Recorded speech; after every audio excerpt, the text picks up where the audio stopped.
le livre va jusqu'au XXIe siècle. Le dernier chapitre s'intitule « Les chemins de la décolonisation ». Donc ça signifie que je considère que ces chemins ne sont pas entièrement parcourus jusqu'à leur bout. Alors, je pense aussi qu'on peut dire que nos temps sont pour partie post-coloniaux, même si cette caractéristique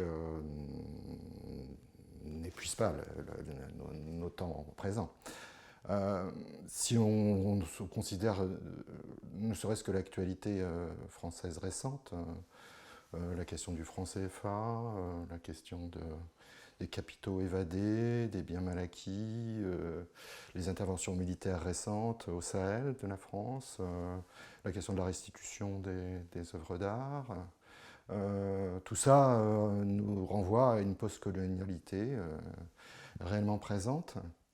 Après, il y a aussi la question de la survie ou de la permanence de ce qu'on appelle une France-Afrique, c'est-à-dire une forme de donnant-donnant politique entre élite française et élite africaine. Certains dressent l'acte de décès de cette France-Afrique, certains disent au contraire qu'elle a su survivre en changeant tout pour que tout reste pareil. Je crois qu'on peut dire que les connexions postcoloniales, de façon générale, entre la France et ses anciennes colonies, les connexions économiques en tout cas, en termes de commerce, en termes d'investissement, en termes d'aide au développement, sont toujours plus élevées qu'elles ne seraient si les deux parties n'avaient pas eu d'histoire coloniale commune. Mais ont quand même beaucoup diminué, ont beaucoup rétréci au cours du temps.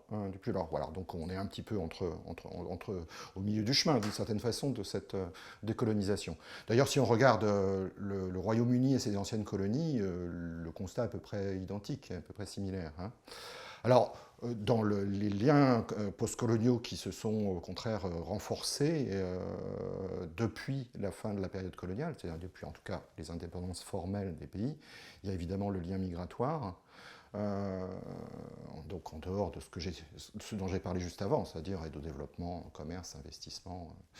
Et là, ce lien est encore très fort. Hein, à peu près la moitié ce qu'on appelle des immigrés, c'est-à-dire des résidents en France qui sont nés à l'étranger, proviennent de l'Empire colonial, de l'ancien Empire colonial.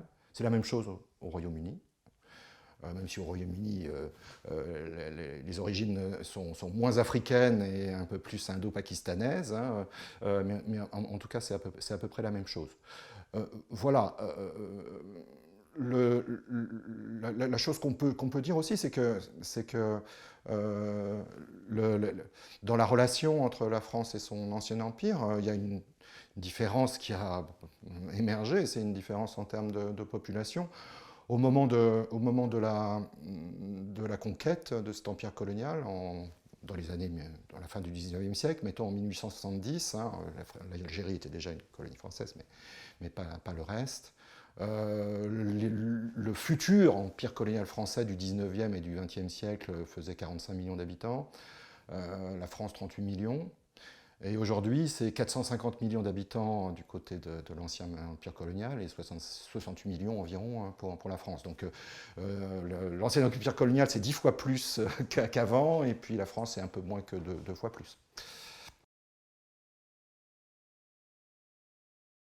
C'est un débat d'abord académique ancien, qui oppose des auteurs plutôt marxiens qui ont eu tendance à mettre en exergue le rôle de l'économie dans le colonialisme et l'impérialisme en général, et puis des auteurs non marxiens qui ont plutôt mis l'accent sur la pulsion nationaliste et la concurrence nationaliste entre les États européens adverses, la France, l'Allemagne, le Royaume-Uni, à la fin du XIXe siècle.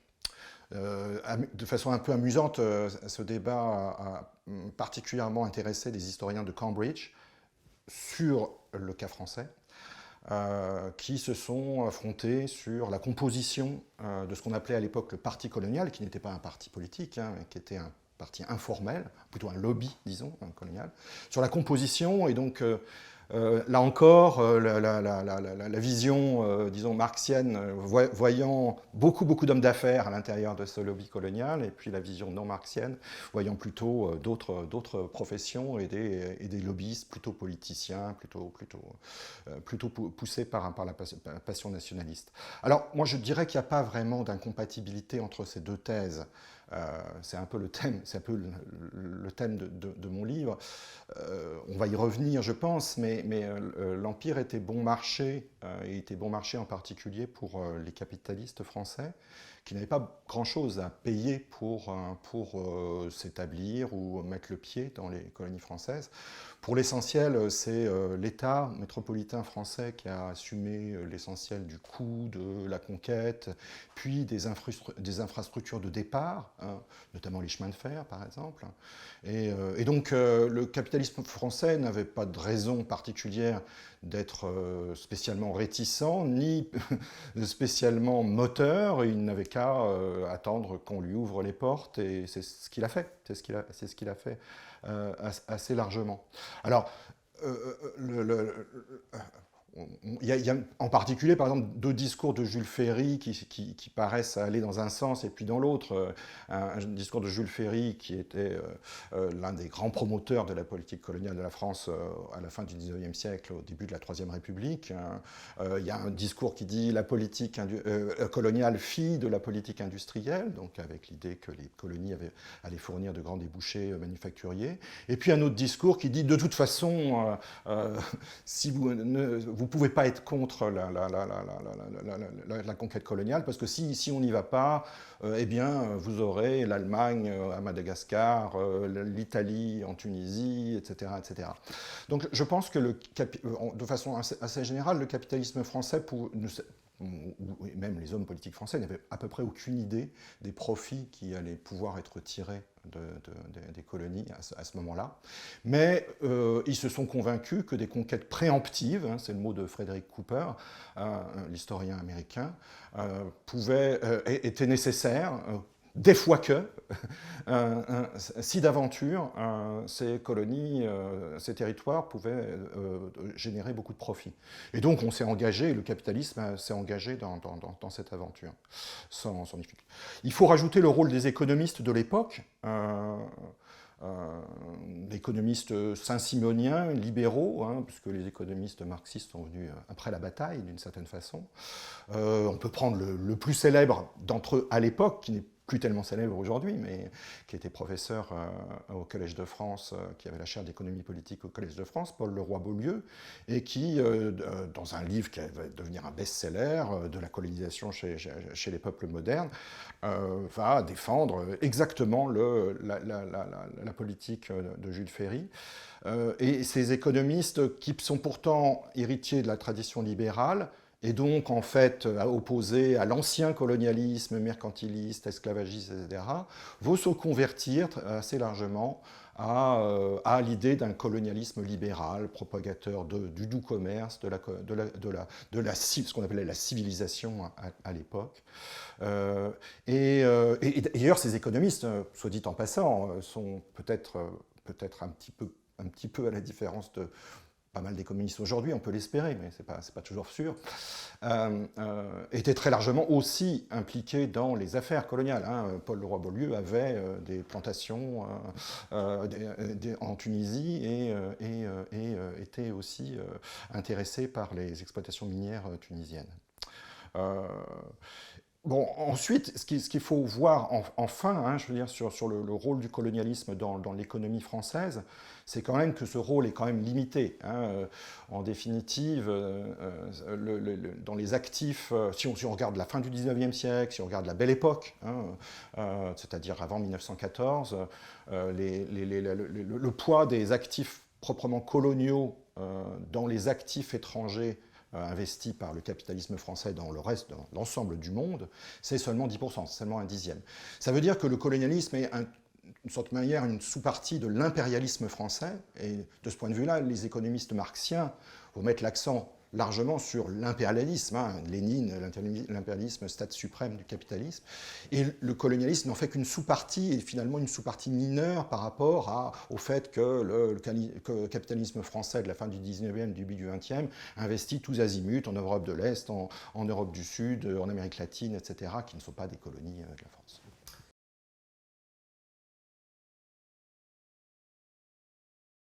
Elles ne sont pas tellement grandes, en fait, par rapport aux Européens en particulier. Euh, le modèle colonial, économique colonial européen, il est le même partout. Il est très simple.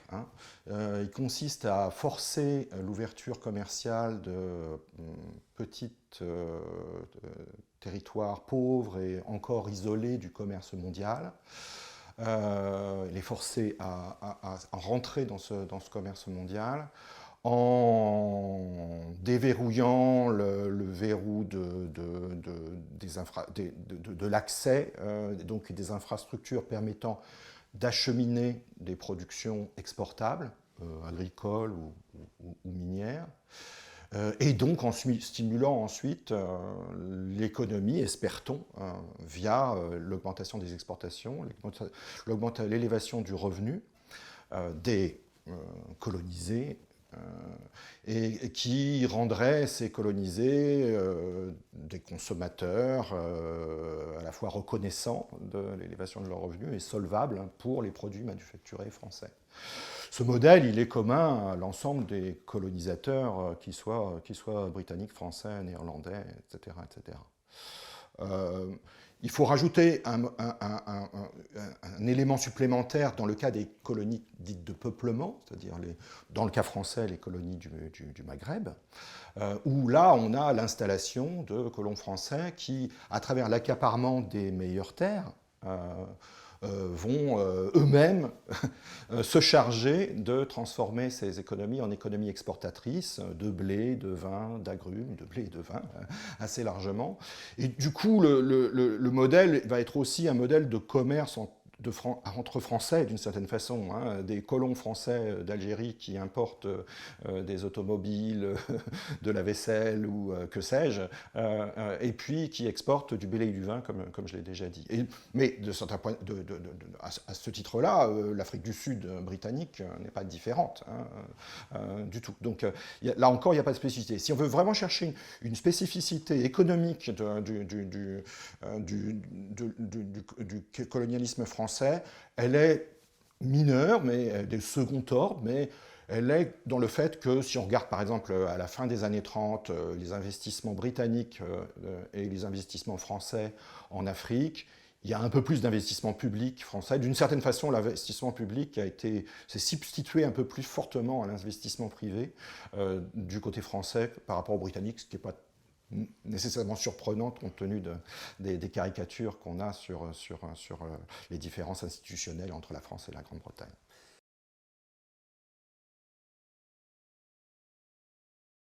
Pourquoi bon marché? La première chose, c'est qu'il est bon marché pour le contribuable métropolitain. Donc les calculs que j'ai faits avec une équipe, donc je peux dire nous avons fait sans que ce soit un nous de majesté, nous montrent, et donc en prenant vraiment à peu près tout en compte, c'est-à-dire l'ensemble des flux monétaires de la métropole de l'État métropolitain, les flux publics de l'État métropolitain vers les colonies. Ces calculs nous montrent qu'en moyenne, sur l'ensemble de la période du Second Empire colonial français, c'est-à-dire de 1830, le début de la conquête de l'Algérie, jusqu'à 1962, la libération de l'Algérie, au total, en moyenne, le financement de l'empire colonial par le contribuable métropolitain a coûté 1% du revenu domestique, c'est-à-dire du revenu de ce contribuable moyen. 1% en moyenne, peut-être un tout petit peu plus. 1% en moyenne, mais il y a deux périodes là-dedans. Il y a une période où c'est 0,5%, c'est-à-dire c'est de 1830 jusqu'à la fin de la Seconde Guerre mondiale. Là, l'Empire est particulièrement bon marché. D'ailleurs, ça répond à une doctrine qui est même mise dans la loi dès le début du XXe siècle, qui est une doctrine d'autofinancement des colonies. Les colonies doivent largement autofinancer l'ensemble de leurs dépenses publiques. Et donc, pas de transfert depuis les contribuables. La deuxième période, la période d'après 1945, coûte plus cher, commence à coûter beaucoup plus cher, 3%. Hein. Donc le 1%, c'est une moyenne de 0,5% et de 3%. 3%, et dans ces 3%, ce sont essentiellement les dépenses militaires et les dépenses de la guerre d'Indochine, de la guerre d'Algérie, mais aussi l'élévation générale des dépenses militaires et de sécurité qu'il est nécessaire de faire dans les autres colonies un petit peu plus pacifiques pour conserver le contrôle. Donc, dans ces 3%, c'est 2,5% de dépenses militaires et 0,5% de dépenses civiles. Si on regarde la période antérieure, le partage est exactement le même. C'est 80% de dépenses militaires, 20% de dépenses civiles. Donc, ce qui a dominé pour le coût du contribuable, mais encore une fois, ce coût pour le contribuable jusqu'à 1945 est resté très, très, très modique. Hein. Ce qui a dominé, c'est essentiellement la dépense militaire qui était financée par la métropole. Donc ça c'est le... Alors, comment ça pouvait être à ce point bon marché? C'est que de l'autre côté, il y avait effectivement un autofinancement des colonies. Et l'autofinancement, il était assuré par des États ou des administrations coloniales. Et donc, ce que je montre dans le livre, c'est que ces États étaient relativement performants dans leur capacité à extraire une ressource fiscale domestique élevée. Et même en comparaison de pays déjà indépendants, mais de même niveau de revenus relativement pauvres à l'époque, comme la Bolivie, l'Amérique latine, la Thaïlande, etc., les États coloniaux, et ce n'est pas une spécificité française, là encore, hein, les États coloniaux étaient particulièrement forts militairement et fiscalement, les deux caractéristiques s'appuyant d'une certaine façon l'une l'autre. Et donc, cette extraction de ressources fiscales permettait de payer les investissements publics qui étaient effectués dans les colonies en période courante, et puis aussi les salaires élevés versés aux administrateurs français, aux officiels français présents sur place, mais également aux fonctionnaires locaux, aux fonctionnaires autochtones, dont les salaires étaient également, et ça c'est un argument du livre aussi, tirés vers le haut d'une certaine façon. Voilà. Donc ces États coloniaux étaient forts fiscalement et militairement. Leur limitation principale, in fine, c'est que même s'ils économisaient beaucoup d'argent pour la métropole, leurs coûts d'opération, à travers notamment ces salaires bonifiés avec des primes d'expatriation très importantes, etc., étaient très élevés, si bien que la traduction d'une ressource fiscale, disons, honorable, ou importante à l'époque, en développement, c'est-à-dire en politique d'infrastructure, en politique d'éducation, en politique de santé, a été très, très faible. Et donc les résultats de développement des États coloniaux ont été très limités. À l'époque, la justification du colonialisme, c'était ce qu'on appelait la mission civilisatrice. Si on prend au sérieux au moins en termes économiques, ce qu'aurait dû signifier cette mission civilisatrice, elle aurait au moins dû signifier un rapprochement en termes de niveau de vie entre ces territoires plus pauvres que la France industrielle à l'époque où elle les conquiert, et cette métropole. Or, ce n'est pas du tout ce qu'on voit. On ne voit pas du tout de rattrapage, au contraire. Et même dans la phase post-Seconde Guerre mondiale, où cette fois, on commence à dépenser un peu plus pour les dépenses de développement, on se convainc en France qu'il faut faire du développement et il faut faire un petit peu plus de progrès social pour conserver les colonies. Même dans cette phase-là, il y a des progrès effectivement importants dans les colonies, mais la France entre aussi dans les 30 glorieuses, et la croissance française est encore plus élevée que celle des colonies, si bien qu'il n'y a pas du tout de rattrapage.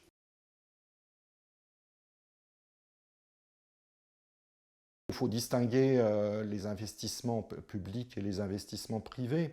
De façon générale, contrairement à une thèse célèbre de Jacques Marseille dans Empire colonial et capitalisme français, histoire d'un divorce, le livre argumente qu'il n'y a pas eu d'abondance de capitaux. Les capitaux n'ont pas ruisselé vers les colonies de façon majeure. Alors je l'ai déjà dit pour les investissements publics, j'ai déjà dit, bon marché, ça veut dire aussi que la métropole ne dépensait très peu finalement dans les colonies. Du côté des capitaux privés, il y a eu un intérêt, mais j'ai déjà dit aussi que les intérêts étaient beaucoup plus mondiaux que uniquement coloniaux. Les capitaux des colons ont aussi compté. Et Jacques Marseille, en analysant les flux commerciaux entre les colonies et la métropole, et l'ensemble du reste du monde d'ailleurs aussi, a été surpris. Jacques Marseille avait une perspective marxienne, originellement. Et il a été... or, selon la vision marxienne du colonialisme, en général, les colonies ont des surplus commerciaux. Pourquoi? Envers la métropole, c'est-à-dire qu'elles exportent en valeur beaucoup plus qu'elles n'importent en produits.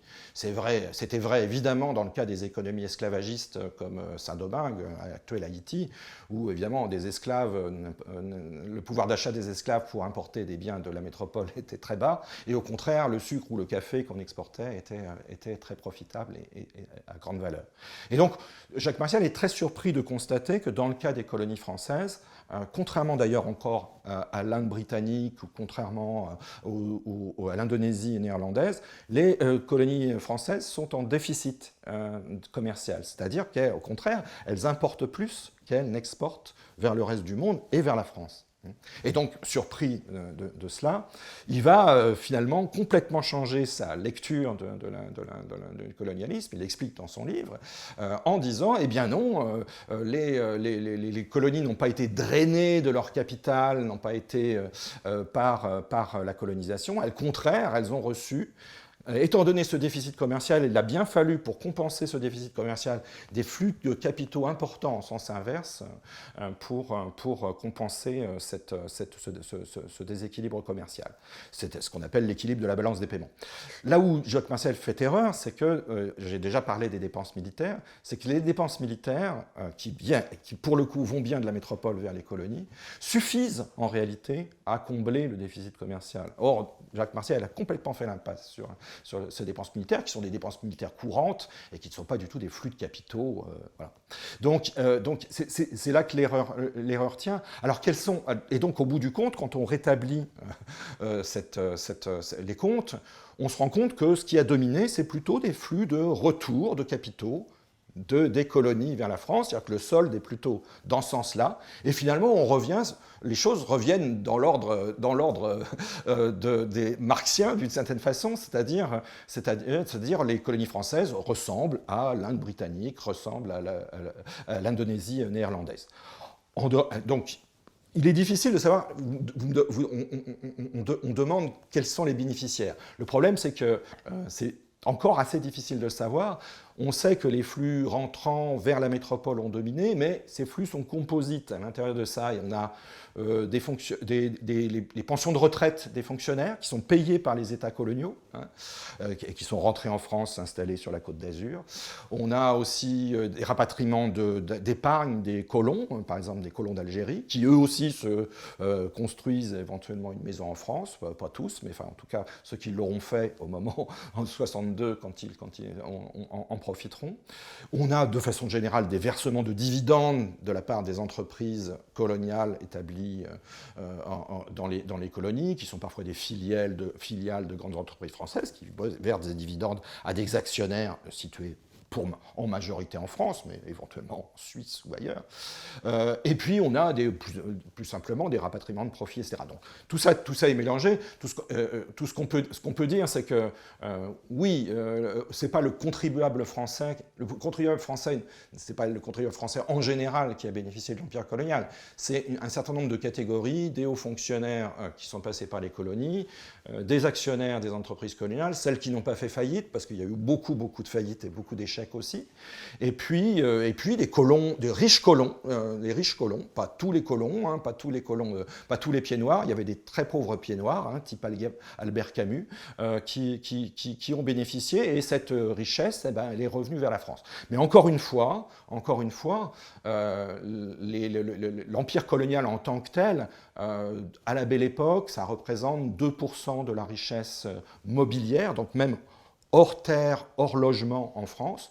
Donc ce n'est pas disons, une composante majeure de la richesse française. Ça va monter à 10% lorsque la France s'appauvrit dans l'entre-deux-guerres, dans l'immédiate après-guerre, on monte à 10%. Voilà. Mais ça n'a jamais été la majorité de la richesse française, loin de là. Donc il y a des catégories, d'une certaine manière, minoritaires, spécifiques précisément, qui en ont bénéficié sans qu'elles constituent la majorité. Et donc, d'une certaine façon, le contribuable français moyen, comme l'Empire était bon marché, n'avait pas nécessairement envie de s'opposer, on lui vendait la gloriole de la cocardière de l'existence de l'Empire colonial, mais comme ça ne coûtait pas cher, on laissait faire.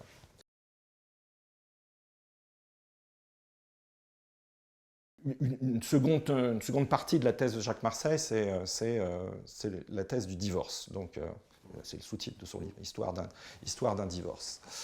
Donc l'idée du divorce, c'est qu'il y a eu un moment un mariage qui a commencé éventuellement de façon heureuse entre le capitalisme français et les colonies. Donc je dis que ce n'est pas... C'est un bon contestable, ce n'était pas un mariage de passion, mais c'était un mariage de raison. Et qu'ensuite, il y aurait eu que graduellement, les colonies seraient devenues trop chères et peu profitables, en particulier en fin de période, en particulier dans l'après-guerre, mais la thèse de Jacques Marseille ne se limite pas à cette période-là, même si cette période-là est centrale dans son argumentaire. Et c'est ça qui aurait déterminé en particulier le capitalisme français de plaider pour la décolonisation et aurait poussé les décisionnaires de l'époque, que ce soit René Coty de la 4e République ou De Gaulle ensuite, à décoloniser. Je crois que cette idée de divorce est largement fausse, erronée. Si on regarde les flux de capitaux privés vers les colonies dans l'après-guerre en particulier, rien qu'en se concentrant sur l'après-guerre, bien entendu, ils se sont effondrés entre 40 et 45, hein, mais ils renaissent très largement et ils ne cessent d'augmenter jusqu'au dernier moment. Et si on regarde aussi les histoires de vie, les histoires biographiques des patrons français établis aux colonies, il y en a beaucoup qui continuent largement à croire aux colonies. Alors évidemment, ils sont inquiets sur ce qu'on doit concéder en termes de droits sociaux sous la pression des mouvements nationalistes, sous la pression des syndicats locaux, mais ils sont assez optimistes, même après des concessions d'autonomie de droits politiques, même après éventuellement les indépendances, de pouvoir rester et de pouvoir continuer à faire des affaires. Donc ils n'ont pas d'action ni dans la décolonisation ni dans la colonisation. Pour l'essentiel, le capital français n'a pas poussé à ça. Il va même être, pour une partie, des patrons français, certains vont être totalement surpris des nationalisations qui vont avoir lieu dans les pays après les indépendances. Hein. Alors, donc, en fait, s'il y a eu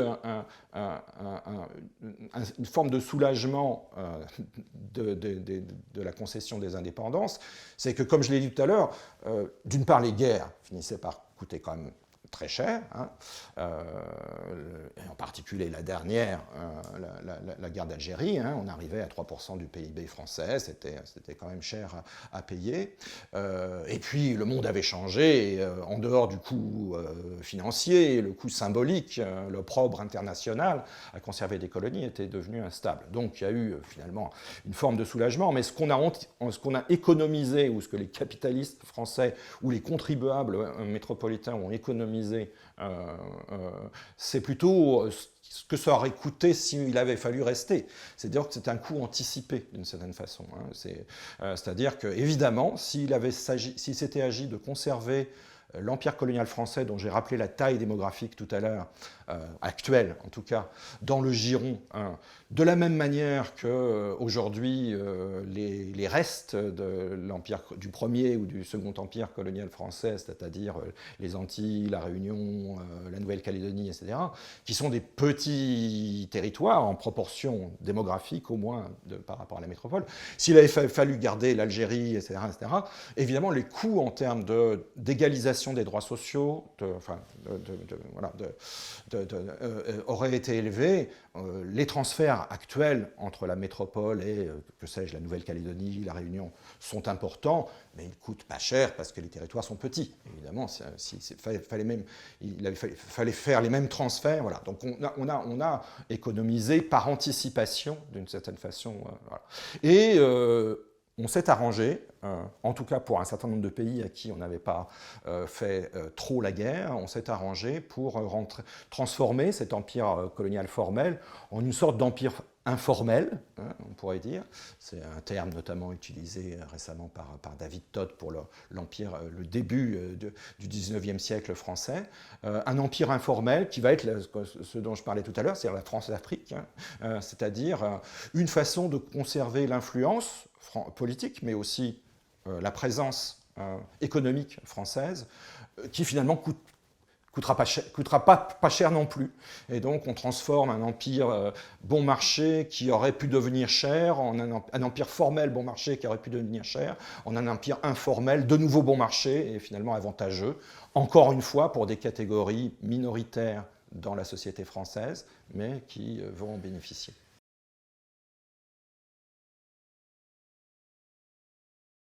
En tout cas, l'une des thèses importantes du livre, c'est que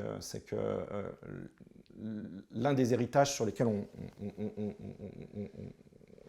ne s'arrête pas toujours, ce sont des États autoritaires et inégalitaires. Et donc, si on pense aux États coloniaux tels qu'ils étaient, c'était évidemment des États autoritaires, militarisés, et puis des États évidemment inégalitaires, ne serait-ce que dans la fracture entre Français et colonisés, la fracture raciale de ce point de vue-là. Alors, les États qui vont suivre, les élites nationalistes qui vont prendre le pouvoir, dans bien des cas, ne vont pas véritablement remettre en cause, ne vont pas, pour certains, vouloir, ou pour certains ne vont pas réussir, tout en voulant, remettre en cause ces caractéristiques. On rentre assez rapidement dans des États autoritaires, à parti unique, avec très peu d'équilibre des pouvoirs, une minoration du rôle des syndicats, etc., etc. Et puis on rentre dans une augmentation assez rapide des inégalités entre anciens colonisés, c'est-à-dire pour les autochtones de l'époque coloniale. Les Français s'en vont, mais ils vont être remplacés par une élite qui va prendre aussi leurs costumes, leurs chaussures, et des auteurs aussi différents que Frantz Fanon, qui pourtant meurt en 1961 et donc qui est visionnaire de ce point de vue-là, Samir Amin, économiste franco-égyptien, marxien, René Dumont, le premier candidat à l'élection présidentielle, le premier candidat écologiste à l'élection présidentielle en France, vont tous dénoncer la mise en place de cette bourgeoisie du service public ou du secteur public, une bourgeoisie pour le coup autochtone. Hein. Et dans les calculs que l'on a fait, notamment avec Facundo Alvarado et Thomas Piketty, sur vraiment la Tunisie ou l'Algérie des années 60. Hein. On voit avec des recrutements massifs dans la fonction publique les inégalités au sommet de la pyramide et entre Algériens et entre Tunisiens augmenter beaucoup, si bien que les inégalités perdent leur dimension raciale, ce qui est déjà pas mal, mais elles augmentent quand même beaucoup. Donc des États à la fois autoritaires et inégalitaires. Et puis ces États s'appuient sur un modèle économique qui finalement ne va pas beaucoup changer pour l'essentiel d'entre eux, c'est-à-dire l'exportation de matières premières agricoles ou minières. Les États, de point de vue de leurs recettes fiscales, vont de plus en plus même dépendre de ces ressources naturelles, de l'exportation de ces ressources naturelles. Alors il y a une exception, la principale exception est évidemment l'Indochine, à commencer par le Vietnam, sauf que ça prendra 3 décennies sanglantes pour arriver à un changement radical, mais c'est clair que l'application du socialisme réel au Vietnam, et puis ensuite, après la période sanglante des Khmers rouges, l'entrée du Cambodge dans cette espèce de vol d'oies sauvages asiatiques et même du Laos va changer les choses. Donc du coup, l'Indochine fait exception. Si on regarde les socialismes africains, puisque voilà, on peut se demander, les socialismes africains ont finalement été de courte durée dans la plupart des cas et n'ont pas laissé de traces durables. Ils ont été assez peu efficaces dans la réforme de la fiscalité, dans la réduction des inégalités. Finalement, ils ont essentiellement été une accélération du nationalisme autoritaire plus qu'autre chose. Et maintenant, ils sont tous terminés et finalement, par rapport à leurs comparateurs, ils ne laissent pas de traces durables. Il faut juste terminer en disant que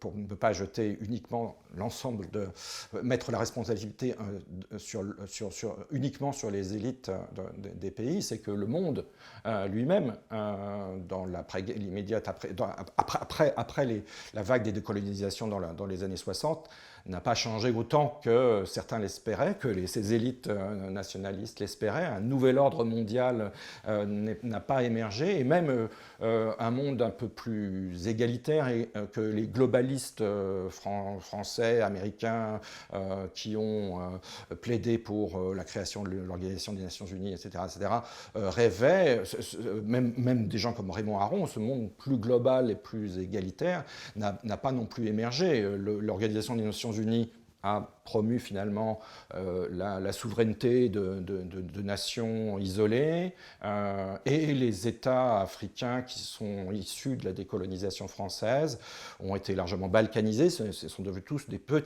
tout petits États plongés dans un commerce mondial sur lequel ils ont très peu de prise.